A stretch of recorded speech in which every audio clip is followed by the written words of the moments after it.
Hi everyone, hope everyone is doing fine today. Here's Abdul, and today we have another review for one of my favorite watches in my collection currently, the Hanhart 417 ES 1954 with the reverse Panda, so it's a flyback reverse Panda in 39 millimeters with a red restart button. So this is something I asked them to do it for me, and they said they can before I bought the watch. So shout out to Simon, Felix, that made this happen. Really one of my favorite brands.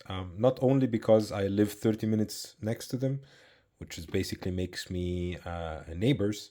And I lived almost 10 years to the city next to them, which is like 5 to 10 minutes with the car.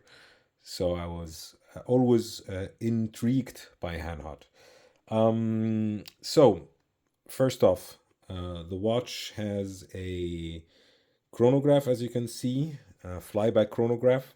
So it's a very historical piece, 1954. It basically they used to make Flieger watches for the Luftwaffe, so for the German military, back in the days, and this one was one of their classical designs, but without the panda design. So basically, black subdials. Let me put it to 1010 and let the chronograph work. So that's the flyback coming into action.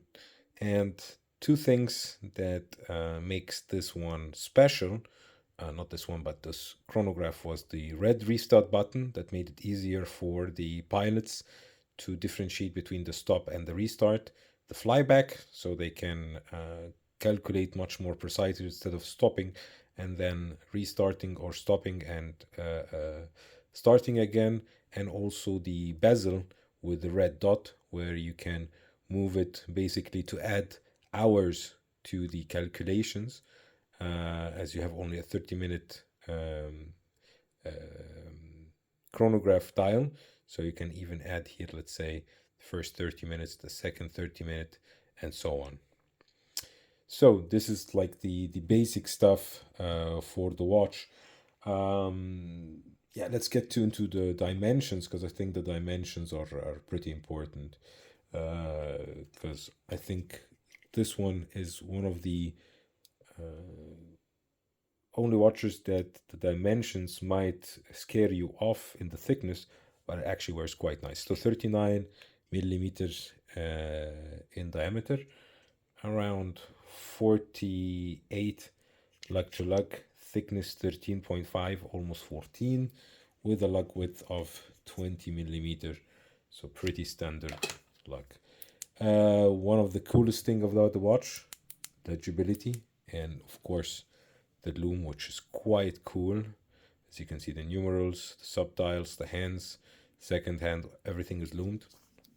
On my 17 centimeter wrist, you can see that it hugs the wrist with the supplied strap. It came also with this awesome bracelet that I was wearing it a lot on. As you can see here, milled clasp, micro adjustments on the fly, so you can adjust it quite easily, and you can adjust it really a lot. So I did use it a lot. You can see a couple of scratches and dents on it. Hanhart here, double safety clasp, so you have to press both to take it out, and easy spring bars. So easily to fit, easily to take out. And this is definitely a strap monster. I'll show you on all of these straps how the watch looks like. But on the black it looks amazing, on the red as well. Really nice watch. On the case back you can see the rest of the specs. 10 Atmos, so water resistant to 10 atmospheric 10 bars. Handaufzug, so it's hand wind. Pioneer, that's the line. 417 ES, so that's the number of the model. H701 and the reference number. Hanhart, hergestellt in Deutschland, so made in Germany. And I visited their workshop a couple of times. Really, really great people there. Really familiar atmosphere as well. At the 6 o'clock, you have the Germany, and you have a minute countdown counter around the dial, as you can see, from 60, 30, and so on. Hanhart 17 joules. Little bit of a smudge magnet, this domed sapphire, but yeah, these that might be the only thing I don't like, or could use a flat sapphire. But yeah, the domed one gives it more, let's say, a vintagey look, which is also quite good for this watch. And it's available in two case sizes, two dial variants. You have the 39 and the 42. You have the white, you have the black with the reverse panda, or the white with the panda. I think the 39 is for me the best size for me. Some people like the 42. But yeah, with the Superluminova C3, it's always visible, it's always legible. The movement in the back, which is quite an excellent movement, is an AMT 5100 M caliber. So it's a manufacturer AMT. So that's the Sellita high-end department of movement making. It gives 58 hours on full wound and runs on 4 hertz, so quite good. It's an excellent movement, I have to say. Really, really nice. And the loom is excellent.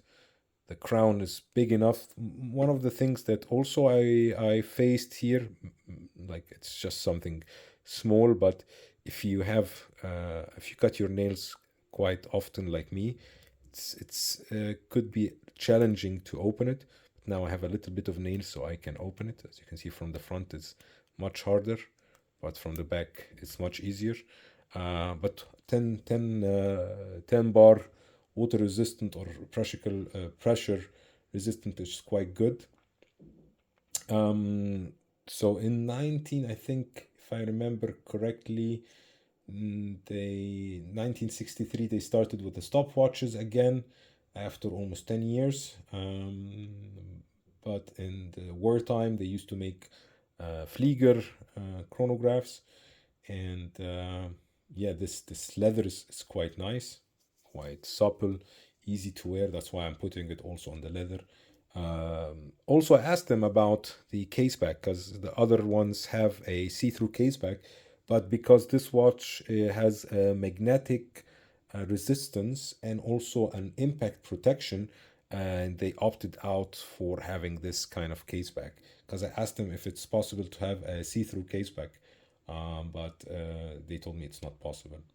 And if you want to buy this watch on the bracelet and on the strap, I think it will cost you around 2,900 euros.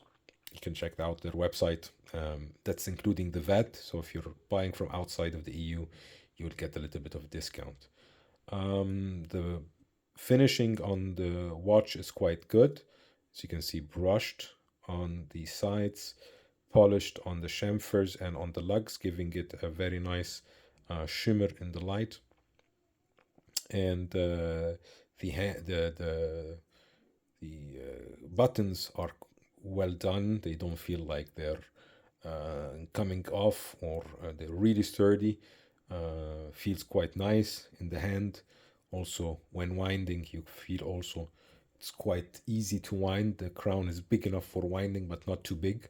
A lot of people who have hand wind watches will either have a much bigger crown or a smaller crown, and sometimes I don't like the smaller crown. The bigger crown, especially if you have chronograph buttons, might get into contact at your hand. It's just hitting the buttons.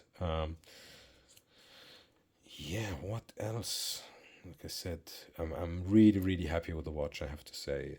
Like the font of the numerals and the writing, Hanhart, anti-magnetic, shock-proof, flyback. Really, really nice watch. I think now I'll get a couple of strap options on it and show you how it looks on my wrist. So on the metal bracelet, really nice.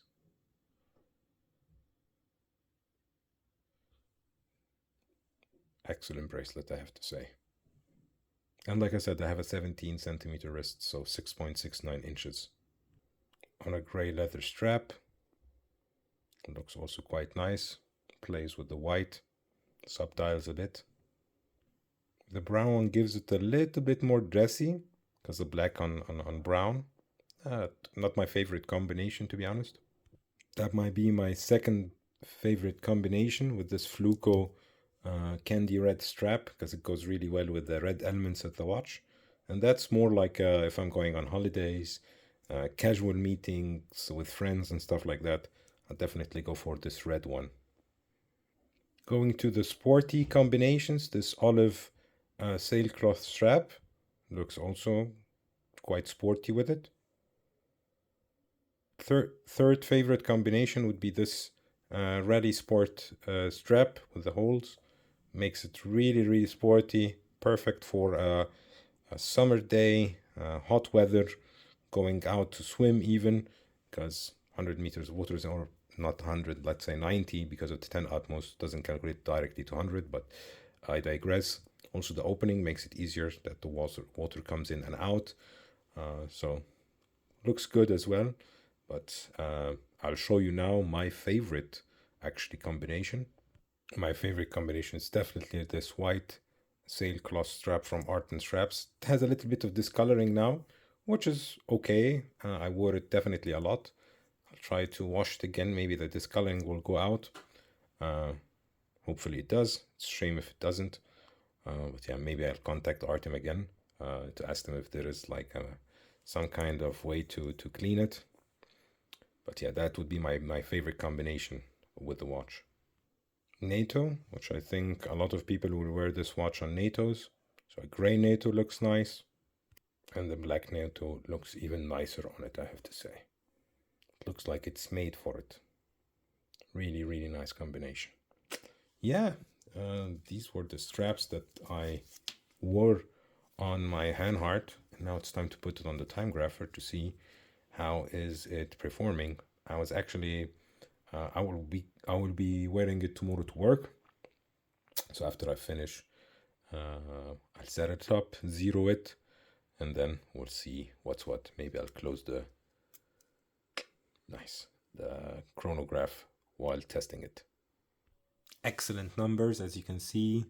0 + 1, 281 amplitude is quite excellent. 0.0 beat rate, running on 28,800, so 3 Hertz. Yeah, I could not ask for anything more for that price range, for this quality. Really excellent watch, I have to say. Definitely one of my, if not my favorite chronograph, but one of the favorite like do everything with it kind of watch, because really well built, really nice watch. Very easy to change straps. I'll show you now. Like, here is the bracelet. Just basically go inside the lug. You take inside the 2 pushers. You're in. Do the same thing for the other lug. Take inside the 2 pushers. And you're in. And you have a really nice watch that looks quite good on the wrist, feels quite nice as well. Yeah, I think I'll even keep it on the bracelet for tomorrow. But yeah, I think I covered everything. If you have this watch, let me know in the comment section. What's your favorite thing about it, or what's your least favorite thing about it? Would be good to discuss that as well. And as always, this is an invitation to subscribe, hit the bell button. It does help the channel a lot. I don't ask for it so much, but usually if you're staying until now in the video, you're either subscribed or you're really into this watch. So if you're not subscribed, please do subscribe. And yeah, what else can I say? Thanks to Hanhart again. They lent me a couple of watches for me to test out before that, a couple of years ago. And yeah, also invited me on their tour where TGV and the Mad watch guy was there. Also enjoyed it a lot. But anyways, you'll find the subscription button here in the middle and 2 videos on the right and on the left that you might enjoy. Thanks for watching and see you in the next one. Bye bye everybody.